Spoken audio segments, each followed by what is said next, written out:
तो आइए देखते हैं बेटा आज बहुत ही महत्वपूर्ण डेरिवेशन, अवतल अपवर्तक पृष्ठ के पदार्थ के अपवर्तनांक के लिए व्यंजक यानी n/b माइनस 1/u बराबर n-1/r।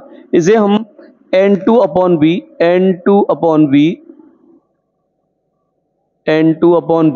माइनस n1/u बराबर n2 माइनस n1/r, ठीक है, इस तरीके से भी फाइंड कर सकते हैं और इस तरीके से भी पूछा जाता है बच्चों, ठीक है। तो मैंने ये थोड़ा डेटा लिख दिया है जिससे वीडियो ज़्यादा लंबा ना हो, ठीक है। आपको साफ साफ यहाँ पे कुछ थ्योरी टाइप है तो इसे मैंने नोट करा दिया यहाँ पर। तो देखिए एक बार रिपीट कर देता हूँ। देखिए माना SPS डैश यानी SPS डैश एक अवतल अपवर्तक पृष्ठ है, ये अवतल पृष्ठ, ठीक है, जिसके बाईं ओर का अपवर्तनांक n1 यानी इसके बाईं ओर का अपवर्तनांक क्या है n1 है, तथा इसके पदार्थ का अपवर्तनांक n2 है, यानी जो ये इसका पदार्थ है ना इसका अपवर्तनांक क्या है n2 है। अच्छा, इसमें अविलंब क्या है CB यानी CB ये अविलंब है, देखो बेटा, ठीक है। इसकी मुख्य अक्ष पर स्थित बिंदु आकार की वस्तु से OA प्रकाश की कट डाली जाती है। तो इसकी मुख्य अक्ष पर कोई बिंदु आकार की वस्तु रखी है, यहां से एक OA प्रकाश की किरण ये डाली जाती है, ये OA, ठीक है, OA प्रकाश की किरण डाली जाती है। जो अब देखिए बेटा ये है यहां पर, ये हो गया अविलंब आपका, ठीक है। अब ये प्रकाश की किरण यहां से डाली आपने, ये तो ये प्रकाश की किरण बेटा वैसे तो ये सीधी जानी चाहिए थी ऐसे, लेकिन क्या है विरल माध्यम से सघन माध्यम में जा रही है, तो विरल जो प्रकाश की किरण विरल माध्यम सघन माध्यम में जाती है तो अविलंब की ओर झुक जाती है, तो ऐसे झुक जाएगी, यस या नो, ठीक है। तो वो थोड़ी इधर की तरफ झुक जाएगी, बात क्लियर है, यानी वैसे जा रही थी ऐसे लेकिन वो झुक गई है ऐसे, इस तरीके से, ठीक है। अच्छा, तो अविलंब की ओर झुक जाती है। वस्तु से ही एक प्रकाश की किरण लंबवत डाली जाती है, यानी एक प्रकाश की किरण तो एक लंबवत ऐसे डाली जाती है। और आप जानते हैं बेटा जब कोई प्रकाश की किरण किसी पृष्ठ पर लंबवत डाली जाती है तो अपने मार्ग में वो सीधी चली जाती है, ठीक है, वो अपने मार्ग में बच्चों सीधी चली जाती है, उसका डायवर्जन नहीं होता है बच्चों, क्योंकि वो पृष्ठ पर लंबवत पड़ी है और किसी एंगल पर गिरेगी तो अपवर्तन होगा। और एक प्रकाश की किरण ये डाली थी हमने जो कि ऐसे जानी चाहिए थी, वो चली गई ऐसे क्योंकि अविलंब की ओर झुक गई, और एक सीधी गई।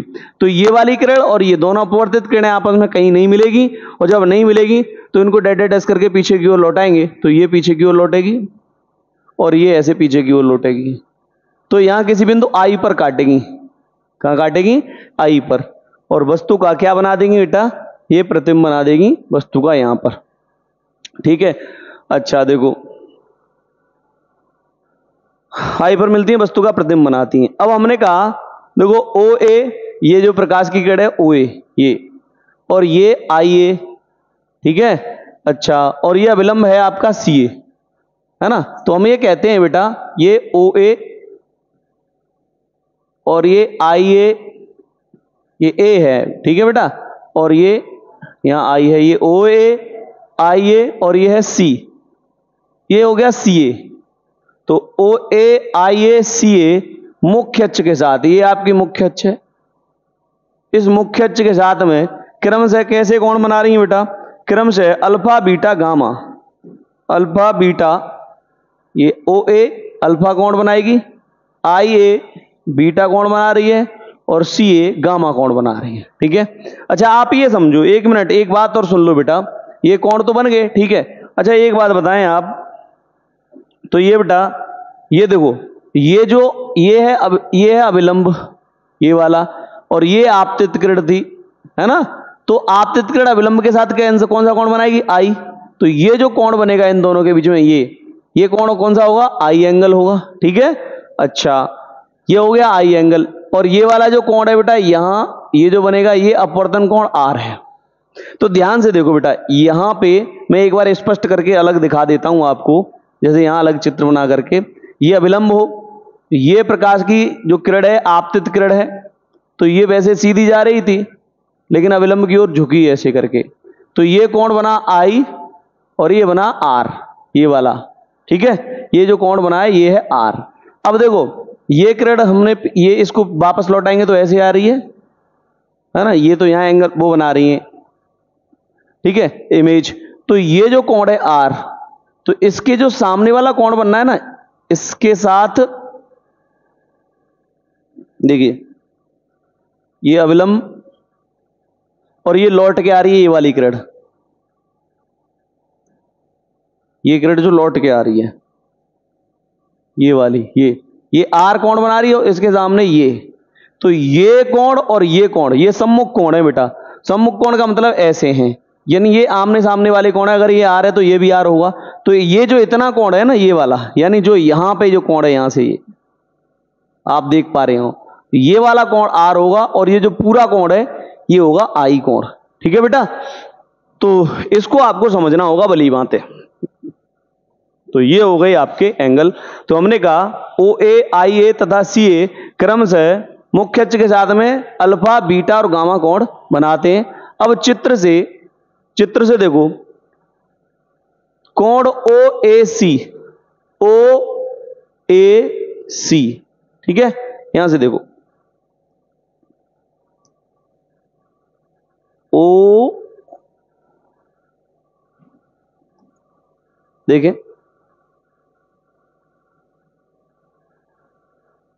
ए, यहां ए है ये, ठीक है, ओ ए और ये सी, ये त्रिभुज, ये बनेगा ओ ए सी में त्रिभुज ओ ए, कोण ओ ए सी में जो एंगल ये हो गया ना ए वाला, ये क्या हो गया आई, आपतन कोण आई है, और कोण आई ए सी, इसमें आई ए सी, तो ये कोण क्या है बेटा यहां आर है, तो ये अपवर्तन कोण आर है, ये आई है और ये आर है। अच्छा वस्तु यहां रखिए तो वस्तु की दूरी यू, ठीक है बेटा, तो यहां कह सकते हैं आप वस्तु की दूरी है बेटा ये जो है वो क्या है यू दूरी है, ठीक है, वस्तु की दूरी यू है, लेकिन ये माइनस की, ये इस साइड में बाईं ओर है तो माइनस की होगी। अच्छा प्रतिबिंब की दूरी ये बी होती है यहां से, तो प्रतिबिंब की दूरी भी माइनस की होगी क्योंकि प्रतिबिंब भी इधर बन रहा है।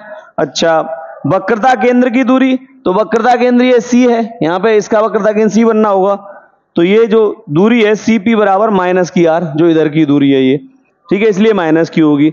अच्छा यहां पे क्या है, मुख्य अक्ष पर अविलंब और डाला गया बिंदु ए से, यहां सीधी रेखा, ये ए एम कह सकते हो इसको, क्या कह सकते हैं ए एम, ये इसकी लंबाई क्या है एच है, ठीक है, ये एच है, ओके, तो ए एम बराबर एच, ये हाइट हो गई।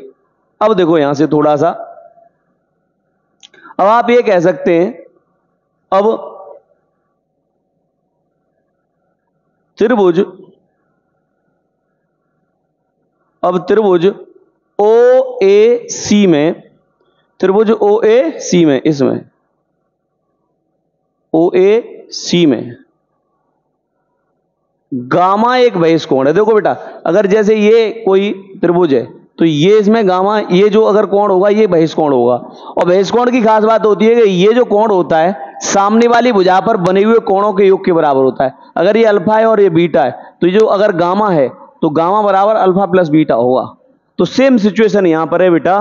अब जो त्रिभुज है ओ ए सी, त्रिभुज ओ ए सी में, ओ ए सी में, त्रिभुज ओ ए सी में गामा एक बहिष्कोण है, गामा एक क्या है बहिष्कोण है, गामा एक बहिष्कोण है, ठीक है, त्रिभुज ओ ए सी में गामा एक बहिष्कोण है ये, तो गामा बराबर होगा अल्फा प्लस आई, है ना, तब जो गामा होगा ये सामने वाली भुजा पर बने कोणों के योग के बराबर, गामा बराबर अल्फा प्लस आई, अल्फा प्लस आई, तो आई बराबर यहां से निकालेंगे तो गामा माइनस के अल्फा, ये समीकरण बना दो फर्स्ट, ठीक है। अब इस वाले त्रिभुज में देखो आप, देखो बेटा इस वाले में देखो, अब त्रिभुज ओ ए नहीं, अब त्रिभुज आई ए सी में, ये त्रिभुज आई ए सी, ये बन गया एक त्रिभुज ये, ठीक है। अब त्रिभुज आई ए सी में, त्रिभुज आई ए सी में, ठीक है, ये एंगल बनाएगा, यहां पे कौन सा बनेगा आर बनेगा इस जगह पे, ठीक है, क्योंकि ये इसके सम्मुख कोण है, ये वाला इसका सम्मुख कोण है ये। तो त्रिभुज आईएसी में अब इसमें भी क्या है, गामा एक बहिष्कोण है, गामा बहिष्कोण है। गामा कैसा कोण है, बहिष्कोण है, बहिष्कोण है। तो बेटा गामा बहिष्कोण, गामा बराबर बीटा प्लस आर, तो गामा बराबर क्या हो जाएगा, बीटा प्लस आर। तो बेटा यहां से आर निकालोगे तो बन जाएगा गामा माइनस का बीटा, और समीकरण नंबर हो जाएगा सेकंड। ठीक है, अब यहां पे स्नेल के नियम से, अब स्नेल के नियम से, क्योंकि अपवर्तन के लिए ही तो स्नेल का नियम होता है, स्नेल के नियम से। और स्नेल का नियम क्या कह रहा है, स्नेल का नियम होता है sine I upon sine R equals to n2 upon n1, n2 upon n1 ये होता है। ठीक है, तो हमने कहा अच्छा देखो, अगर ये द्वारक छोटा है पृष्ठ का, तो यदि पृष्ठ का द्वारक छोटा है तो ये कोण भी आई और आर ये भी छोटे छोटे होंगे। ठीक है, तो हम ये कहते हैं यदि क्या कहें, चूंकि पृष्ठ का द्वारक क्या है, छोटा है, अतः चूंकि पृष्ठ का द्वारक कैसा है, छोटा है, अतः चूंकि पृष्ठ का द्वारक छोटा है, अतः कोण भी, कोण आई व आर भी छोटे छोटे होंगे। कोण आई व आर कैसे होंगे, छोटे छोटे होंगे। तब इन्हें कैसे, तब इन्हें रेडियन में लिया जाएगा, तब इन्हें कैसे लिया जाएगा, रेडियन में लिया जाएगा। ठीक है, छोटे एंगल हैं तो उनको क्या रेडियन में लिया जाएगा। तो फिर बेटा रेडियन में लेते हैं तो ये साइन हट जाता है यहां से, तो साइन आई की जगह पे सिर्फ आई लिखा रह जाएगा, है ना। तो हम कह देंगे तब हम साइन आई के स्थान पर आई लिखेंगे, है ना, तथा साइन आर के स्थान पर क्या लिखेंगे, सिर्फ आर लिखेंगे। तब जो हमारा इक्वेशन है वो I upon R equal to n2 upon n1 हो जाएगा। ठीक है, जैसे कि यहां लिखा है n2 अपॉन n1, ये साइन हट जाएगा क्योंकि ये रेडियन में है तो छोटे कोण हैं। तो हम बेटा क्या कर सकते हैं, अब आई और आर के मान, आई व आर के मान समीकरण फर्स्ट व सेकंड से रखने पर, समीकरण फर्स्ट व सेकंड से रखने पर, समीकरण फर्स्ट व सेकंड से आई और आर के मान रख देंगे। तो आई का मान क्या है बेटा, यहां पे आई का मान है बेटा गामा माइनस अल्फा, तो गामा माइनस के अल्फा अपॉन आर का मान कितना है, आर का मान है बेटा गामा माइनस बीटा बराबर n2 upon n1, cross multiply कर दो तो ये हो जाएगा बेटा n1 और गामा माइनस के अल्फा, और ये हो जाएगा बराबर n2 गामा माइनस के बीटा। ठीक है, अब n1 into gamma minus n1 into alpha बराबर n2 इंटू गामा माइनस के n2 इंटू बीटा, ये हो गया। अच्छा देखो, अब ये समीकरण बना दो आप थर्ड। अब बेटा ध्यान दें, अब ध्यान दीजिए यहां पर, अब देखो अल्फा बीटा गामा के मान हमें चाहिए। ठीक है, तो हम ये कह सकते हैं चूंकि पृष्ठ का द्वारक छोटा है, चूंकि पृष्ठ का द्वारक छोटा है, अतः अल्फा बीटा व गामा कोण भी कैसे होंगे, छोटे होंगे। तो छोटे छोटे होंगे तो हम एक काम करते हैं बेटा, अगर मैं यहां से अल्फा का मान निकालूं, बीटा का निकालूं, गामा का मान निकालूं, तो मैं क्या करना चाहूंगा, मैं चाहूंगा बच्चों कि मैं ये इस त्रिभुज का इस्तेमाल करूं। ये क्योंकि बेटा ये हमें कर्ण पता नहीं है, लंब पता है, लंब की ऊंचाई है h, और ये आधार पता है हमें, यहां से यहां तक की जो दूरी है वो u है, इसकी यहां से दूरी यहां तक की पता है हमें, यहां से यहां तक की पता है। तो हम एक काम करते हैं, अल्फा बीटा गामा के अगर हम मान निकालना चाहेंगे बच्चों, तो हम एक काम कर सकते हैं कि इस वाले त्रिभुज में देखो अल्फा बीटा गामा के मान निकालो, तो अल्फा बीटा गामा के मान भी छोटे होंगे, तो मैं टेन अल्फा निकालूं यहां से तो ज्यादा बेहतर होगा। क्यों? क्योंकि आप जानते हो लाल बट्टे कक्का होता है, लाल बट्टे कक्का, तो साइन कॉस टेन, लंब बटे आधार, टेन होता है लंब बटे आधार, तो ये लंब और ये आधार, ठीक है, लंब बटे आधार। तो यहां से अगर देखा जाए तो अल्फा बीटा गामा कोण छोटे हैं, तो हम ये कह सकते हैं टेन अल्फा बराबर या कहें अल्फा बराबर टेन अल्फा कह सकते हैं, क्योंकि ये भी तो रेडियन में है जो कि टेन अल्फा के बराबर होगा, ये भी एंगल के बराबर होगा किसी न किसी के, क्योंकि ये रेडियन, अगर टेन अल्फा को रेडियन में लिखेंगे तो अल्फा ही लिखेंगे ना सिर्फ, क्योंकि ये एंगल ये जो हटा देते हैं, ये tangent ten sine cos tan है, ये हटा देते हैं जब रेडियन में लिखा जाता है, तो टेन अल्फा कहीं रहा होगा जो कि अल्फा के बराबर होगा। तो ये होता है आपका बेटा क्या, लंब बटे आधार, ठीक है, लाल बटे कक्का में लंब बटे आधार। तो लंब क्या है इसमें आपके में, ये बेटा लंब है ये A M upon O M.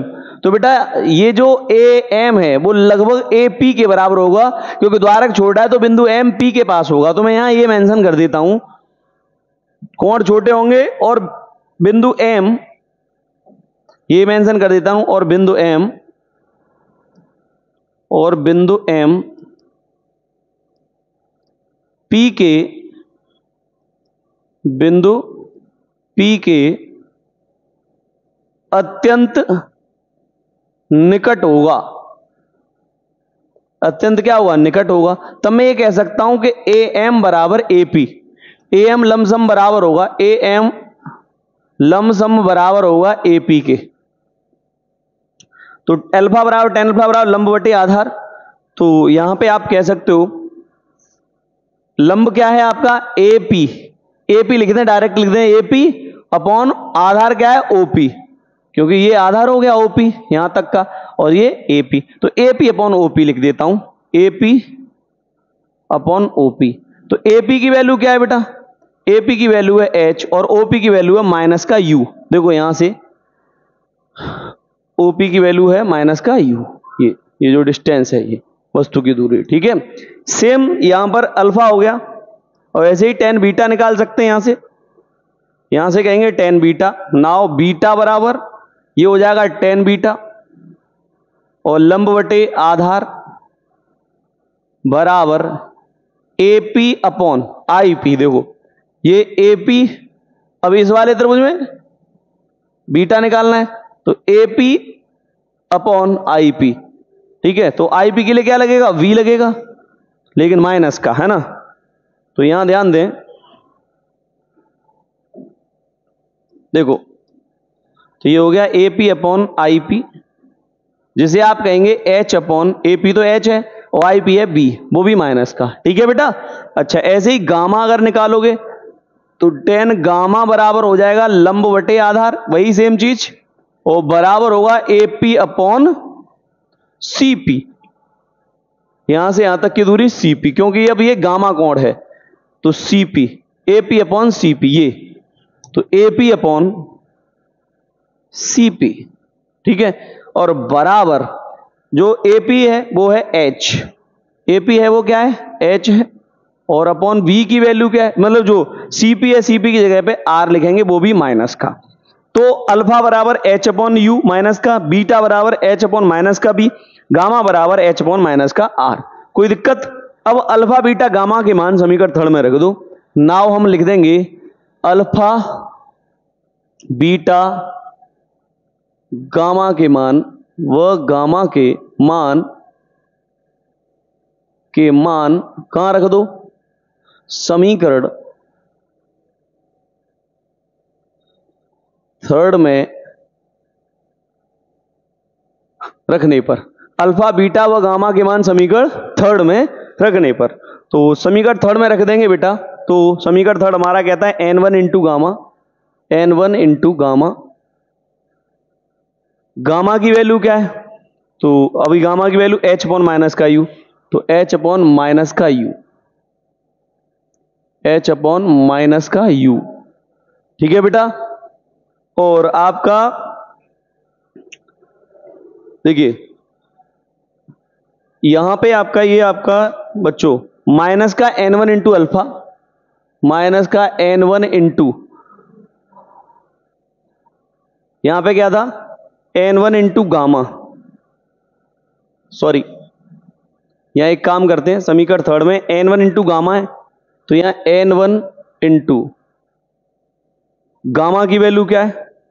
h upon minus R, minus are.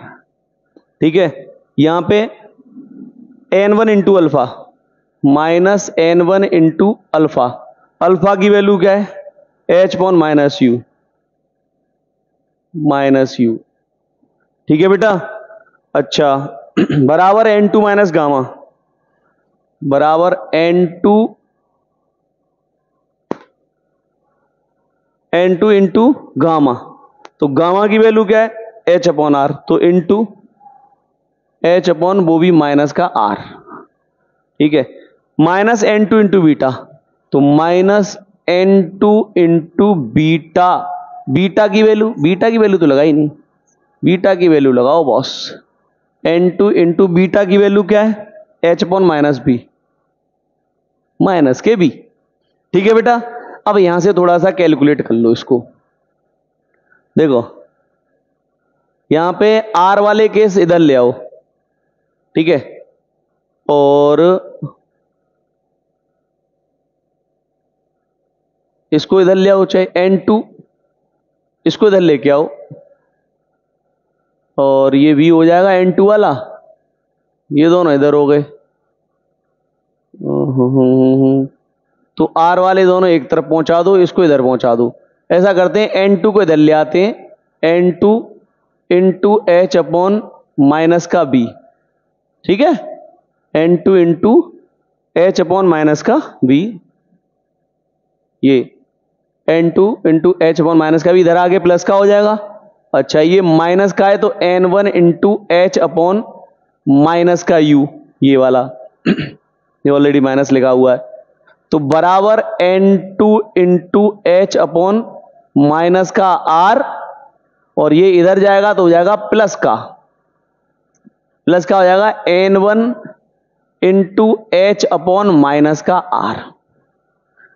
इसे थोड़ा सा सॉल्व करो तो ये हो जाएगा बेटा n2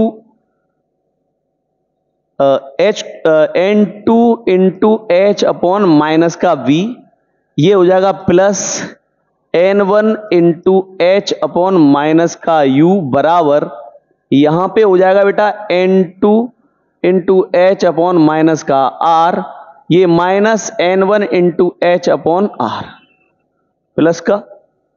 ठीक है बेटा। ये अब या देखो यहां से h यहां से कॉमन ले लो, h कॉमन ले लो, ये तो प्लस का हो गया ना, यहां माइनस नहीं रहेगा, h कॉमन ले लो, तो h कॉमन लेने पर ये बन जाएगा आपका माइनस भी कॉमन ले लो, तो माइनस का h कॉमन ले लें, यहां से माइनस h कॉमन ले लें तो बन जाएगा ये n2 upon b, minus h common ले लिया, h कॉमन ले लिया, माइनस भी ले लिया, तो n2 upon b minus n1 upon u, बराबर माइनस का h यहां पे भी कॉमन ले लो, तो यहां क्या बचेगा n2 अपॉन r, और ये माइनस n1 अपॉन ये भी r। ठीक है, तो यहां से माइनस h से माइनस h कट जाएगा, तो n2 upon b minus n1 upon u बराबर n2 माइनस n1 अपॉन, दोनों के नीचे r लिख सकते हैं।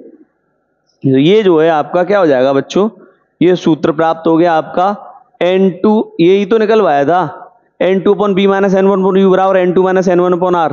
अगर हम देखो बेटा, अगर आपसे ये भी कहता है, यहां पे कभी कभार ये लिख के दे देता है कि ये मतलब जो है प्रूव करो, कभी कभार ये वाला देता है कि n upon B minus one upon U बराबर n2 माइनस n1 बराबर n minus one upon R, ये प्रूव करो। तो ये कैसे करोगे? तो हम एक काम कर लेते हैं, तो हम यहाँ पे एक बात छोटी सी लिख देते हैं वहीं से, ठीक है, ज्यादा लंबी चौड़ी बात नहीं करनी, इसमें छोटी सी बात कर लेते हैं कि यदि बाईं ओर माध्यम वायु है, बाईं ओर माध्यम वायु है, तो n1 बराबर 1 तथा तब हम कह देंगे तब पदार्थ का अपवर्तनांक, तब पदार्थ का अपवर्तनांक, तब पदार्थ का अपवर्तनांक n2 बराबर n मान लेते हैं। तो अगर हम इधर वायु मान लें बेटा, इधर n1 की जगह पे ये कह दें कि इधर वायु है, तो ये 1 हो जाएगा, 1 मान लेते हैं, ये 1 हो जाता है, ये इसके पदार्थ का अपवर्तनांक n2 की जगह पे n लिख देते हैं। तो हम क्या करेंगे, जहां n2 लिखा है वहां पे n लिख देंगे, जहां n1 लिखा है वहां 1 लिख देंगे। तब ये जो लिखा जाएगा n2 की जगह पे क्या है, n upon v minus n1 की जगह पे 1 अपॉन u बराबर n2 माइनस n1 यानी n माइनस 1 अपॉन r। ठीक है, ये जो है आपका, ठीक है, ये आपका फाइनल फॉर्मूला आपको प्राप्त हो जाएगा। ठीक है, थैंक यू।